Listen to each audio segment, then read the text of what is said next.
Imagine stepping into a phone booth in 1960s. You close the glass door, drop the coin in, and begin a private conversation. However, your conversation is not so private. The FBI agents are secretly listening in. And they're not even physically present there. Instead, they're wiretapping your conversation. If you're familiar with the United States Constitution, you might be thinking that the Fourth Amendment should somehow apply. And it does. But until 1960s, the idea of the Fourth Amendment and the illegal search and seizure was always tied together to trespass law. And here again, the agents are not physically present at the booth, so trespass does not apply. Of course, this scenario is Katz versus United States, a landmark Supreme Court decision. I have previously discussed this decision on my channel in detail.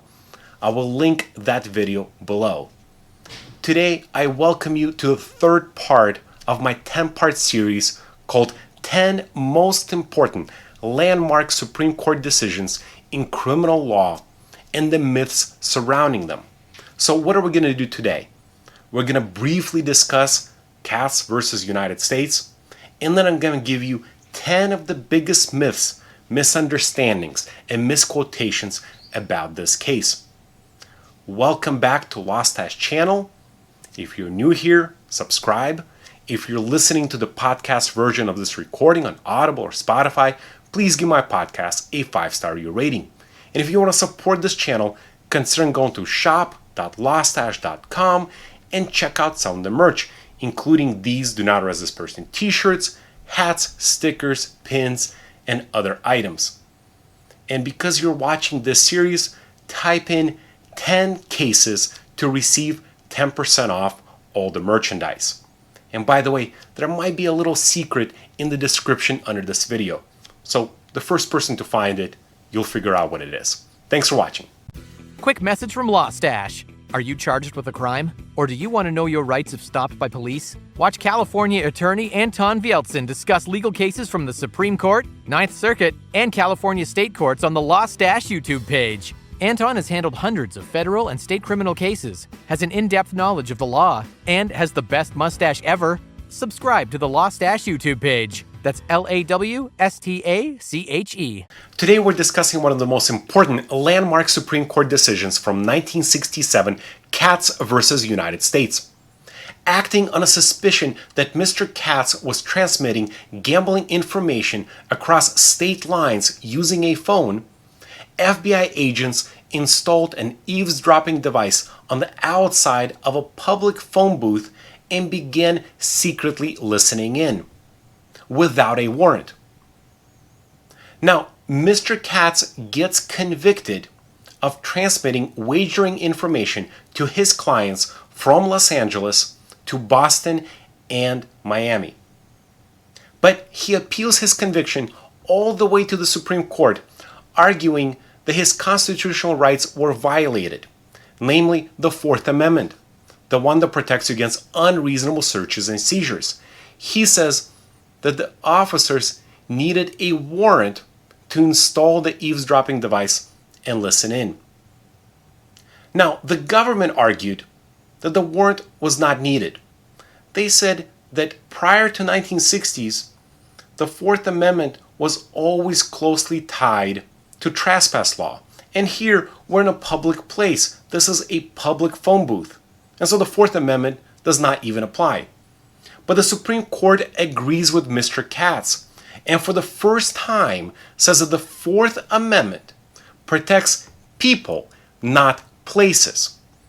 So Mr. Katz and his conversations are in fact protected under the Fourth Amendment. In the concurrence, the justices also tell us and introduce us to a new reasonable expectation of privacy test, which was later adopted by the Supreme Court. So again, the agents needed to have a warrant to listen in to Mr. Katz, even in a public place like a phone booth. Now let's move on to 10 of the biggest myths surrounding this case. Myth number 1. the case was all about the phone booth itself. Of course, that's not true. Every Supreme Court case is much bigger than the facts surrounding the case. This case is not about the phone booth.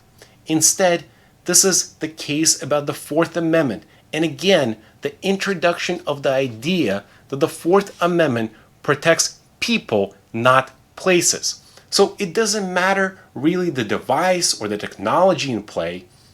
Of course, the technology has evolved since the 1960s. We now have the internet. Of course, the phones are now in our pockets. The phone booths do not exist anymore. But the case is not about phone booths. It's about privacy and the Fourth Amendment. Myth number 2.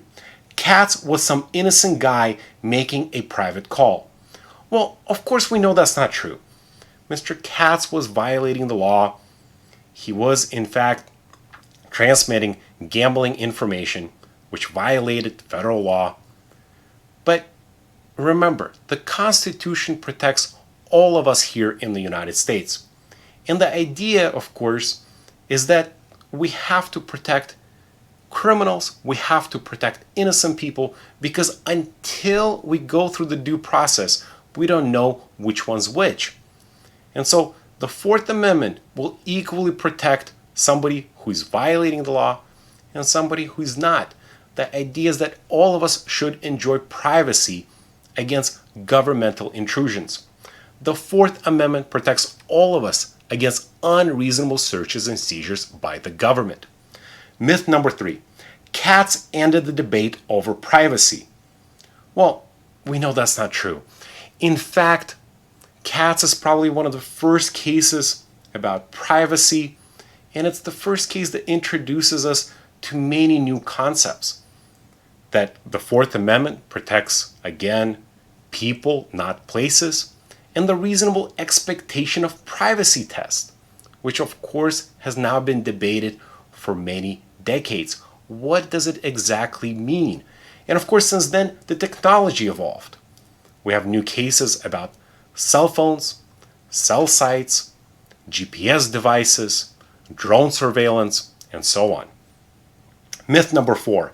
Katz makes all conversations private if you want them to be. That is not true. Not all conversations are private. In fact, if you're in a restaurant and you're speaking loud, well, other individuals, private citizens, might be able to hear your conversations. Those conversations are no longer private. And so the Fourth Amendment does not protect those conversations. And again, because a private citizen can hear the conversation, so can law enforcement that's sitting in close by. But remember, the Fourth Amendment, of course, protects you against governmental intrusions, not private citizens. Myth number 5. Technology doesn't matter after Katz. Well, of course that's not true at all. In fact, like I said, Katz is maybe the first case that introduces us to different technology. But since then, we have the Jones case that talks about GPS being attached to a vehicle. We have Carpenter, the case about cell sites. And of course, we have many more now discussing ever-evolving technology. Myth number 6. Everyone on the court embraced the reasonable expectation of privacy test. That's not true. In fact, the reasonable expectation of privacy is not even the test that the majority opinion talks about. The majority only talked about people, not places. The reasonable expectation of privacy test comes from the concurrence. It is only years later that the Supreme Court has adopted it in terms of the Fourth Amendment. Myth number 7. Katz guarantees privacy against private companies. That is not true. Again, remember, the Fourth Amendment protects you against governmental intrusions. And so, Google, your phone company, Facebook, all of those private actors can in fact surveil you.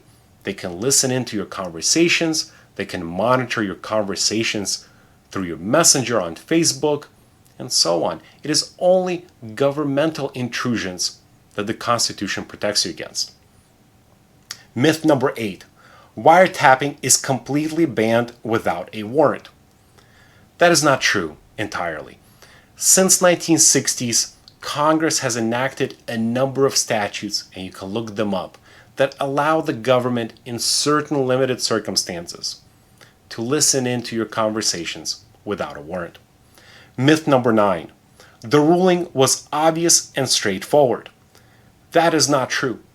In fact, the dissent said that the Fourth Amendment only protects persons, houses, papers, and effects. It doesn't say anything about conversations. Of course, the jurisprudence evolved, and since 1960s, we now know that these conversations that you have on the phone or on the internet might be protected under the Fourth Amendment. Again, the Fourth Amendment protects people, not places.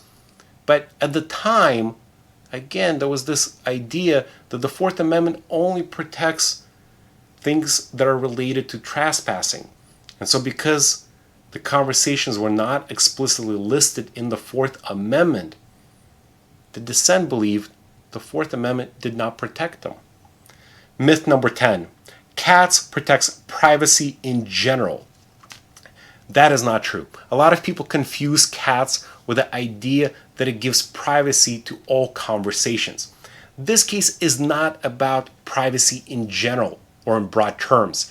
Instead, this case is about the Fourth Amendment and your right to privacy. So it doesn't talk about all the things that are private. Instead, only where the government intrudes and violates the Fourth Amendment. Hopefully, some of these myths explain to you the case a little bit better. I hope you're enjoying this 10-part series. We've now discussed Miranda in part 1. We had part 2, and then in part 3 now, we've talked about Katz.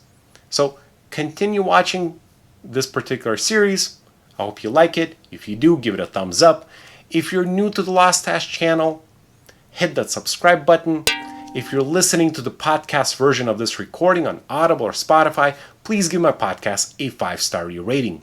And finally, if you want to support this channel, consider going to lawstache.com/merch or shop.lawstache.com and check out these Do Not Resist Person t-shirts, hats, stickers, pins, and other items. And because you're listening in to this 10-part conversation about 10 most important Supreme Court decisions and the myths, type in 10 cases in the promo code and you'll get 10% off all the merchandise. Thanks for watching, and I'll see you in part 4 of this series.